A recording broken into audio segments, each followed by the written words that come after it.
The Warlock exotic gauntlets, the Sunbreakers, have made the transition from Destiny 1 to Destiny 2.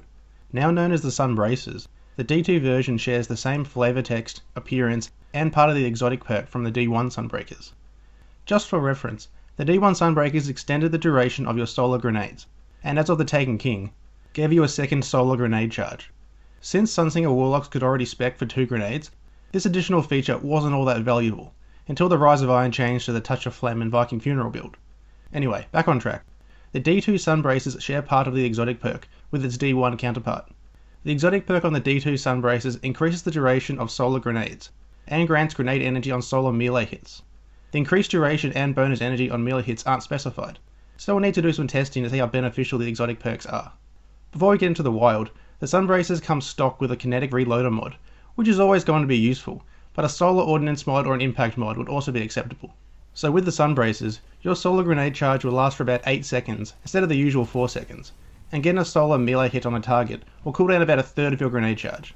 Getting double the duration on your grenade and a portion of your grenade back just for hitting a target does sound interesting, but will ultimately come down to how powerful solar grenades are. The Sunbracers work specifically with solar grenades, so we are tied to using dawnblade for this exotic. Solar grenades are decent in their own right, since they can easily take out a pack of bundled enemies, or even chip down a major if they continuously stand on it.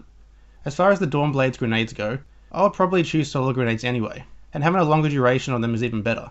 As for the skill tree, we would want to utilise the neutral game of the Dawnblade class the most, so we can use our solar grenades as much as possible. In my experience, the achievement of Skytree has amazing potential with the Sunbracers and solar grenades, mostly due to the Heat Rises perk. Getting grenade and melee energy back for airborne kills plays right into the neutral game of Dawnblade. And since other perks like Winged Sun allow you to stay airborne for a bit longer, you shouldn't have any trouble getting kills while airborne. As for weapon loadout, the only thing I would specifically recommend is a rocket launcher, which I'll get into later. So now that we've got the build and the loadout, where would we want to use this? PvE is going to be a definite yes. The way I like to use this build is a melee centric build with the Warlock, where I try to jump melee everything I can. Killing an enemy with a jump in melee attack should trigger the Heat Rises perk, and give you a portion of your grenade and melee energy back. When your solar grenade is ready, use it on a strong enemy or group of weak enemies, and try to stay airborne to again trigger the Heat Rises perk. When the grenade is finished, use your charged melee attack to trigger a third of your grenade charge cooldown, which has also been cooling down at an accelerated rate. This build can be even further boosted by using a rocket launcher. If you have a group of enemies, firing a rocket into them while airborne, which isn't difficult since you have the Winged Sun perk, can literally recharge your whole grenade and melee charge if enough enemies are present. So obviously if the conditions are right in PvE, the Sunbracers build with the attunement of Skytree is very strong.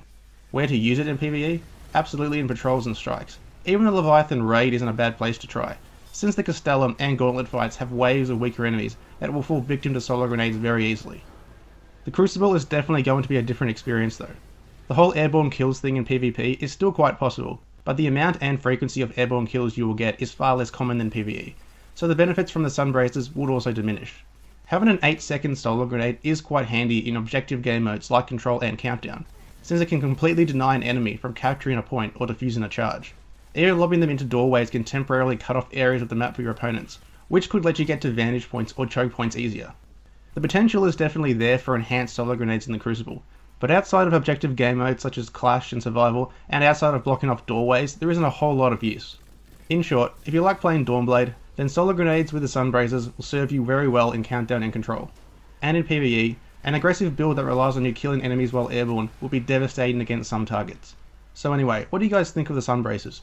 Do you think they're more useful in D2 than in D1? Let me know in the comment section below. Thanks for watching guys.